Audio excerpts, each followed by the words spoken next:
इस्लामाबाद आने से पहले अरागची से आसिम मुनीर ने बात भी की। जब अब्बास अरागची इस्लामाबाद पहुंचे, आसिम मुनीर रिसीव करने, उनका स्वागत करने पहुंचे थे। आसिम मुनीर ने बात की। आसिम मुनीर ने अरागची से फोन पर भी बात की थी। इस्लामाबाद आने से पहले फोन पर बातचीत के बाद पाकिस्तान पहुंचे अरागची।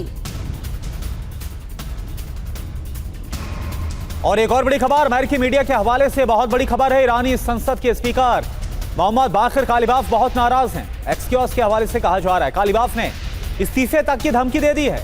नेतृत्व में आंतरिक कलह से बहुत ज्यादा नाराजगी। तो लगातार अमेरिका ऐसी खबरों को प्रोपेगेट करता हुआ नजर आ रहा है कि इस वक्त जो टॉप लीडरशिप है वो दो फाड़ ईरान के अंदर हो गई। कालिबाफ के इस्तीफे की खबर झूठी है। ईरानी मीडिया के हवाले से जानकारी, यूएस मीडिया में इस्तीफे की खबर आई थी जो कि गलत है। कालिबाफ के इस्तीफे की खबर झूठी है। ईरानी मीडिया के हवाले से दावा किया गया है। हालांकि कालिबाफ नहीं पहुंचे हैं, ईरानी डेलीगेशन में शामिल नहीं है, तो सवाल तो उठ रहे हैं। लेकिन इस्तीफे की खबर भी सामने आई थी जिसको ईरानी मीडिया ने झूठा बताया है। और एक और बड़ी खबर, मोहम्मद बाकिर कालिबाफ पर ईरान इंटरनेशनल का बहुत बड़ा दावा। कालिबाफ ने वार्ता दल से इस्तीफा दे दिया है। तो देखिए, दो अलग अलग तरह की खबरें आ रही है। ईरान इंटरनेशनल क्या बोल रहा है कि जो वार्ता दल है उससे इस्तीफा दे दिया है कालिबाफ ने, वार्ता दल के प्रमुख पद से इस्तीफा दिया गया है। ईरान इंटरनेशनल का यह दावा। सईद जलीली अरागची हो सकते हैं उनके उत्तराधिकारी।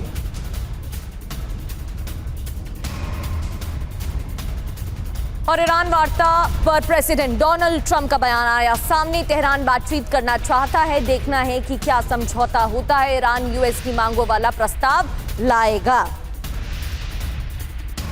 तो तेहरान बातचीत करना चाहता है। हालांकि ईरान की तरफ से कहा गया था कि बातचीत का अनुरोध नहीं किया गया है। बातचीत तो होगी, लेकिन जब तक नाकाबंदी नहीं हटेगी तब तक बातचीत नहीं होगी।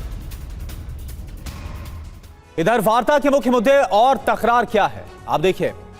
अगर हम बात करें अमेरिका और ईरान को लेकर, पेच कहां फंसता हुआ नजर आ रहा है। संवर्धित, अगर अमेरिका की बात करें तो अमेरिका बोल रहा है कि जो संवर्धित यानी कि जो एनरिच यूरेनियम है उसे जीरो करे ईरान और सौंप दे।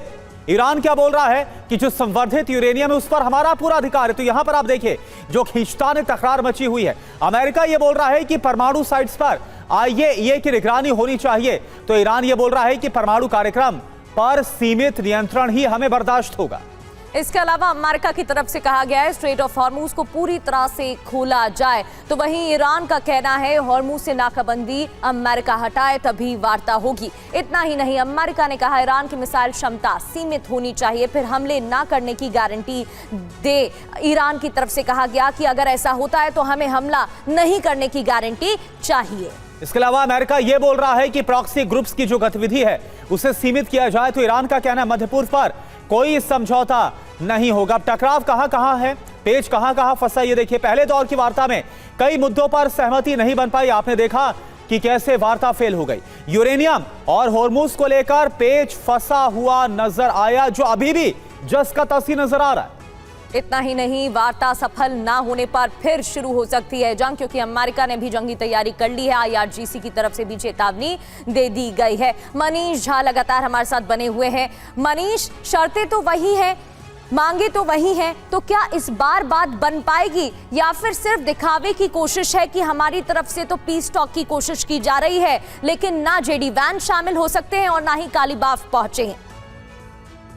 देखिए, एक बात तो साफ है कि जब ईरानी डेलीगेशन का भी साइज छोटा कर दिया गया है, अमेरिकन डेलीगेशन में भी अब उस लेवल के रिप्रेजेंटेटिव नहीं है, मतलब अमेरिकी उपराष्ट्रपति नहीं है, तो इससे तो यही लग रहा है कि अमेरिका और ईरान के बीच में बात तो नहीं बनेगी, वो तो एकदम साफ है।